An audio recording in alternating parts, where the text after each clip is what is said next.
നമസ്കാരം, എല്ലാവർക്കും സ്വാഗതം. ഇന്നത്തെ ഡെയിലി അപ്ഡേറ്റ്സിലേക്ക്. ഇന്ന് 2025 സെപ്റ്റംബർ മാസം 7-ാം തീയതി ഞായറാഴ്ച.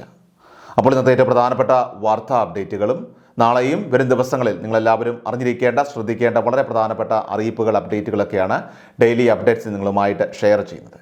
എല്ലാ പ്രേക്ഷകരും പൂർണ്ണമായിട്ട് ഈ അപ്ഡേറ്റുകൾ ശ്രദ്ധിക്കുക. നിങ്ങളെല്ലാവരും വീഡിയോ ഒന്ന് ലൈക്ക് ചെയ്ത് എല്ലാ പ്രേക്ഷകരിലേക്ക് മറക്കാതെ ഷെയർ ചെയ്ത് എത്തിക്കുക. നമ്മുടെ പുതിയ ചാനൽ ക്രിസ്റ്റോ ജോസഫ് ഒഫീഷ്യൽ നിങ്ങളെല്ലാവരും മറക്കാതെ സബ്സ്ക്രൈബ് ചെയ്യുക. സാമ്പത്തികപരമായിട്ടുള്ള വാർത്തകളും അറിയിപ്പുകളും ഒക്കെ ആയിരിക്കും അതിൽ നിങ്ങൾക്ക് ലഭ്യമാവുക. സബ്സ്ക്രൈബ് ചെയ്യാനുള്ള ലിങ്ക് വീഡിയോയുടെ ഡിസ്ക്രിപ്ഷനിലും അതോടൊപ്പം തന്നെ കമൻറ്റിലും നൽകിയിട്ടുണ്ട്. എല്ലാവരും മറക്കാതെ സബ്സ്ക്രൈബ് ചെയ്ത് ബെൽ ഐക്കൺ എനേബിൾ ചെയ്യുക. ഏറ്റവും ആദ്യത്തെ പ്രധാനപ്പെട്ട വാർത്താ അപ്ഡേറ്റ്, രാജ്യത്ത് GST ഇളവുകൾ പ്രഖ്യാപിച്ചതിന് പിന്നാലെ തങ്ങളുടെ ഉൽപ്പന്നങ്ങളുടെ വില കുറയ്ക്കുമെന്ന പ്രമുഖ കമ്പനികൾ കേന്ദ്ര സർക്കാരിനെ അറിയിച്ചതായിട്ട് റിപ്പോർട്ട്. GST നിരക്കുകൾ കുറച്ചെങ്കിലും ഇതിൻ്റെ പ്രയോജനം സാധാരണക്കാർക്ക് ലഭിക്കുമോ എന്ന കാര്യത്തിൽ സംശയമുണ്ടെന്ന ആശങ്ക കേരളത്തിലെ ധനകാര്യമന്ത്രി ഉൾപ്പെടെ പങ്കുവച്ചിരുന്നു. ആ ആശങ്കയാണ് ഇപ്പോൾ ഒഴിഞ്ഞിരിക്കുന്നത്. Hindustan Unilever, Britannia, Amul, Parle products, Colgate, Palmolive, LG, Sony തുടങ്ങിയ പ്രമുഖ കമ്പനികളാണ് GST നിരക്കുകൾ കുറഞ്ഞതിൻ്റെ ആശ്വാസം ജനങ്ങൾക്ക് കിട്ടുമെന്ന് കേന്ദ്രത്തിന് ഉറപ്പ് നൽകിയിരിക്കുന്നത്. ഇതോടെ ടെലിവിഷൻ, AC എന്നിവയ്ക്ക് കാര്യമായി വില കുറയുമെന്ന് വ്യക്തമായിരിക്കുകയാണ്.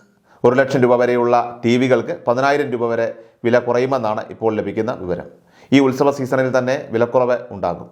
കാറുകൾക്കാണ് കാര്യമായ തോതിൽ വില കുറയുന്നത്. ഈ മാസം 24 മുതൽ തങ്ങളുടെ വാഹനങ്ങൾക്ക് വില കുറയുമെന്ന് പ്രമുഖ കാർ നിർമ്മാതാക്കളായിട്ടുള്ള ടാറ്റ ഗ്രൂപ്പ് അറിയിച്ചിട്ടുണ്ട്. ഓരോ മോഡൽ കാറുകൾക്ക് കുറയുന്ന വിലയും പുറത്തു വന്നിട്ടുണ്ട്. ഇതനുസരിച്ച് ടാറ്റ ടിയാഗോയ്ക്ക് 75,000 രൂപ വരെ കുറയും. ടാറ്റ പഞ്ചിന് 85,000 രൂപ വരെയാണ് കുറയുന്നത്. ആൾട്രോസിൻ്റെ വിലയിലൊക്കെ തന്നെ 1 ലക്ഷം രൂപ വരെയൊക്കെ കുറവ് ഉണ്ടാകുമെന്നാണ് റിപ്പോർട്ട്. മാരുതിയുടെ വാഗണാറിന് 90,000 രൂപ വരെ കുറയുമ്പോൾ സ്വിഫ്റ്റിന് 1 ലക്ഷം രൂപ വരെയാണ് കുറയുന്നത്. ഓൾട്ടോയുടെ വിലയിൽ 35,000 രൂപ വരെ കുറയും. ഹുണ്ടായുടെ നിയോസിന് 51,000 രൂപ വരെ കുറയും. ഇപ്പോൾ പുറത്തു വന്നിരിക്കുന്ന വിലയിലെ കുറവ് സംബന്ധിച്ച് കമ്പനികൾ ഔദ്യോഗികമായിട്ടുള്ള പ്രഖ്യാപനം നടത്തിയിട്ടില്ല. അധികം വൈകാതെ തന്നെ അതുണ്ടാകുമെന്നാണ് അറിയുന്നത്. അടുത്ത പ്രധാനപ്പെട്ട വാർത്താ അപ്ഡേറ്റ്, പ്രധാനമന്ത്രി ജൻധൻ യോജന ബാങ്ക് അക്കൗണ്ടുകൾക്ക് വീണ്ടും KYC പൂർത്തിയാക്കണം എന്നതാണ്. റിസർവ് ബാങ്ക് ഓഫ് ഇന്ത്യയുടെ നിർദ്ദേശമനുസരിച്ച് പ്രധാനമന്ത്രി ജൻധൻ യോജന PMJDY അക്കൗണ്ട് ഉടമകൾക്ക് സെപ്റ്റംബർ 30-നകം വീണ്ടും KYC പൂർത്തിയാക്കണം. ഇതിനായിട്ട് പൊതുമേഖലാ ബാങ്കുകൾ പഞ്ചായത്ത് തലത്തിൽ ക്യാമ്പുകൾ സംഘടിപ്പിക്കുന്നുണ്ട്. ഈ ഒരു നടപടിക്രമത്തിലൂടെ അക്കൗണ്ട് ഉടമകളുടെ വ്യക്തിപരവും വിലാസപരവുമായിട്ടുള്ള വിവരങ്ങൾ പുതുക്കേണ്ടതുണ്ട്. KYC പൂർത്തിയാക്കുന്നതിലൂടെ അക്കൗണ്ടുകളുടെ രേഖകൾ കൃത്യമായിട്ട് നിലനിർത്താനും അതോടൊപ്പം തന്നെ ഭാവിയിലെ സാമ്പത്തിക തട്ടിപ്പുകൾ തടയാനും ഇതുവഴി സാധിക്കും. അടുത്ത പ്രധാനപ്പെട്ട വാർത്താ അപ്ഡേറ്റ്, നമ്മുടെ സംസ്ഥാനത്ത് എംപ്ലോയ്മെൻറ്റ് എക്സ്ചേഞ്ചുകൾ വഴി വിധവകളായിട്ടുള്ളവർക്ക്, അതുപോലെ തന്നെ നിയമപരമായിട്ട് വിവാഹബന്ധം വേർപെടുത്തിയവർക്ക്, അതോടൊപ്പം തന്നെ 30 വയസ്സിന് മുകളിൽ പ്രായമുള്ള അവിവാഹിതരായിട്ടുള്ള സ്ത്രീകൾ ഉണ്ടെങ്കിൽ അങ്ങനെയുള്ളവർക്കൊക്കെ വേണ്ടിയിട്ട് ശരണ്യ എന്ന് പറയുന്ന സ്വയം തൊഴിൽ വായ്പ പദ്ധതി നടപ്പിലാക്കുന്നുണ്ട്. എംപ്ലോയ്മെൻറ്റ് എക്സ്ചേഞ്ച് വഴി നടപ്പിലാക്കുന്ന ഈ വായ്പ പദ്ധതിയിൽ 50% തുകയും, അതായത് 25,000 രൂപ വരെ സർക്കാർ സബ്സിഡിയായിട്ട് അനുവദിക്കുകയും ചെയ്യും. ബാക്കി ശേഷിക്കുന്ന തുക പലിശരഹിത തവണകളായിട്ട് നമ്മൾ തിരിച്ചടച്ചാൽ മതിയാകും. അങ്ങനെ വരുമ്പോൾ പ്രതിമാസം 500 രൂപയ്ക്ക് അടുത്ത് മാത്രമേ തിരിച്ചടവ് പോലും നമുക്ക് വരികയുള്ളൂ. ഇത് നമുക്ക് ഒരു സ്വയം തൊഴിൽ സംരംഭം ആരംഭിക്കുന്നതിന് വേണ്ടിയിട്ടോ, എന്തെങ്കിലുമൊക്കെ ചെറുകിട യൂണിറ്റ്, അത് നിർമ്മാണ യൂണിറ്റ് ആകാം, അല്ലെങ്കിൽ എന്തെങ്കിലുമൊക്കെ വിതരണം ചെയ്യുന്ന യൂണിറ്റുകളൊക്കെ ആകാം, അല്ലെങ്കിൽ എന്തെങ്കിലുമൊക്കെ സേവന യൂണിറ്റുകളൊക്കെ ആവാം. സോ ഇങ്ങനെ എന്തെങ്കിലുമൊക്കെ ചെറിയ സംരംഭം ആരംഭിക്കുന്നതിൻ്റെയൊക്കെ ഭാഗമായിട്ട് ആ യൂണിറ്റിന് വേണ്ടിയിട്ടുള്ള ധനസഹായമായിട്ടാണ് ഇവിടെ തുക അനുവദിക്കുക. താല്പര്യമുള്ളവർ എംപ്ലോയ്മെൻറ്റ് എക്സ്ചേഞ്ചുമായിട്ട് ബന്ധപ്പെടുക. ഈ സ്കീമിലേക്ക് അപേക്ഷകൾ സമർപ്പിക്കുക. അടുത്ത പ്രധാനപ്പെട്ട വാർത്താ അപ്ഡേറ്റ്, നമ്മുടെ വീടുകളിൽ പ്രത്യേകിച്ചും വാർദ്ധക്യകാല പെൻഷൻ, വിധവാ പെൻഷൻ, ഭിന്നശേഷി ആനുകൂല്യങ്ങൾ, കർഷക തൊഴിലാളി പെൻഷൻ, അതോടൊപ്പം തന്നെ 50 വയസ്സിന് മുകളിൽ പ്രായമുള്ളവർക്കുള്ള അവിവാഹിത പെൻഷൻ, സ്ത്രീകൾക്കുള്ള ആനുകൂല്യങ്ങൾ, ഇങ്ങനെയുള്ള പെൻഷൻ സ്കീമുകൾ 1,600 രൂപ വീതം വാങ്ങുന്നവരെല്ലാം തന്നെ ശ്രദ്ധിക്കണം. 4 ദിവസങ്ങൾക്കുള്ളിൽ തന്നെ ബയോമെട്രിക് മസ്റ്ററിങ്ങിൻ്റെ നടപടികൾ അവസാനിക്കുകയാണ്. മസ്റ്ററിങ് ചെയ്തവർക്കായിരിക്കും സെപ്റ്റംബർ മാസം മുതൽ പെൻഷൻ മുടങ്ങാതെ ലഭിക്കുക. അതുമാത്രമല്ല, സർക്കാർ പെൻഷൻ തുക വർദ്ധിപ്പിക്കുന്നതായിട്ടുള്ള ഒരു സൂചന കൂടി ഇപ്പോൾ ഈ സമയത്ത് വരുന്നുണ്ട്. വളരെ വൈകാതെ തന്നെ പെൻഷൻ തുകയിൽ ഒരു വർധനവുണ്ടാകും.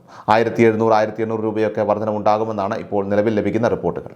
ഇത് സർക്കാർ ഔദ്യോഗികമായിട്ട് ഇതുവരെ പ്രഖ്യാപിച്ചിട്ടില്ല. എങ്കിലും ഈ ഒരു പെൻഷൻ വർധന ഏകദേശം ഇപ്പോൾ ഉറപ്പായി കഴിഞ്ഞിരിക്കുകയാണ്. തദ്ദേശ തെരഞ്ഞെടുപ്പുകൾ, അതോടൊപ്പം തന്നെ വരാൻ പോകുന്ന നിയമസഭാ തെരഞ്ഞെടുപ്പ്, അപ്പോൾ ഇങ്ങനെയുള്ള ഒട്ടനവധി കാര്യങ്ങൾ, ഒട്ടനവധി മാറ്റങ്ങളൊക്കെ തന്നെ വരുന്നുണ്ട്. അപ്പോൾ ആ ഒരു സമയത്ത് സർക്കാരിന് വീണ്ടും നിലനിൽക്കണമെങ്കിൽ ഇത്തരത്തിലുള്ള പ്രഖ്യാപനങ്ങൾ കൂടിയേ തീരും. അതുമാത്രമല്ല, ജനങ്ങളെ ചേർത്ത് പിടിക്കുകയും വേണം. അപ്പോൾ അതുകൊണ്ടൊക്കെ തന്നെയാണ് ഇപ്പോൾ ഈ കുടിശ്ശിക പെൻഷൻ ഉൾപ്പെടെയുള്ള അത് പൂർണ്ണമായിട്ട് ഇപ്പോൾ നൽകുന്നതിലേക്കുള്ള തീരുമാനങ്ങൾ എത്തിയിട്ടുള്ളത്. 5 ഗഡു കുടിശ്ശികയുണ്ടായിരുന്നതിൽ 4 ഗഡുക്കളും ഇപ്പോൾ വിതരണം ചെയ്ത് കഴിഞ്ഞിട്ടുണ്ട്. ഇനി ശേഷിക്കുന്ന 1 ഗഡു മാത്രമേ വിതരണം ചെയ്യാനുള്ളൂ. അത് ഈ വരാൻ പോകുന്ന തദ്ദേശ തെരഞ്ഞെടുപ്പുകൾക്ക് മുൻപ് തന്നെ വിതരണം ചെയ്ത് പൂർത്തിയാക്കും. അതായത് വരുന്ന മാസങ്ങളോടെ തന്നെ ആ തുകയും നമ്മുടെ അക്കൗണ്ടുകളിലേക്ക് എത്തുന്നതാണ്.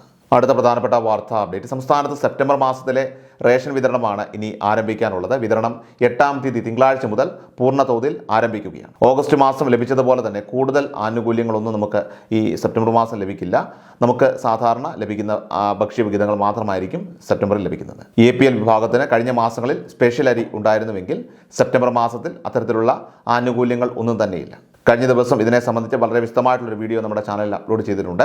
അത് കാണാത്തവരുണ്ടെങ്കിൽ കാണുക. റേഷൻ വിഹിതം സംബന്ധിച്ച അളവും അതിൻ്റെ വിതരണവും ഒക്കെ തന്നെ സംബന്ധിച്ച കാര്യങ്ങളാണ് ആ വീഡിയോയിൽ ഉൾപ്പെടുത്തിയിട്ടുള്ളത്. അപ്പോൾ ആ കാര്യങ്ങൾ എല്ലാവരും തീർച്ചയായിട്ടും ഒന്ന് ശ്രദ്ധിക്കേണ്ടതാണ്. എല്ലാ റേഷൻ കാർഡ് ഉടമകളും നിങ്ങൾക്ക് ലഭ്യമാകുന്ന ആനുകൂല്യങ്ങൾ കൃത്യമായി വാങ്ങുന്നതിന് വേണ്ടിയിട്ട് ഈ സമയം ശ്രദ്ധിക്കേണ്ടതാണ്. ഏറ്റവും അവസാനമായിട്ട് സംസ്ഥാനത്തെ സ്വർണ്ണവില പരിശോധിച്ചാൽ സംസ്ഥാനത്ത് വമ്പൻ കുതിപ്പുമായി റെക്കോർഡുകൾ തകർന്ന് മുന്നേറുകയാണ് സ്വർണ്ണവില. സെപ്റ്റംബർ 6-ന് ശനിയാഴ്ച 22 കാരറ്റ് സ്വർണ്ണത്തിന് ഗ്രാമിന് 80 രൂപ കൂടി 9,945 രൂപയിലും പവന് 640 രൂപ കൂടി 79,560 രൂപയിലുമാണ് വ്യാപാരം പുരോഗമിച്ചത്.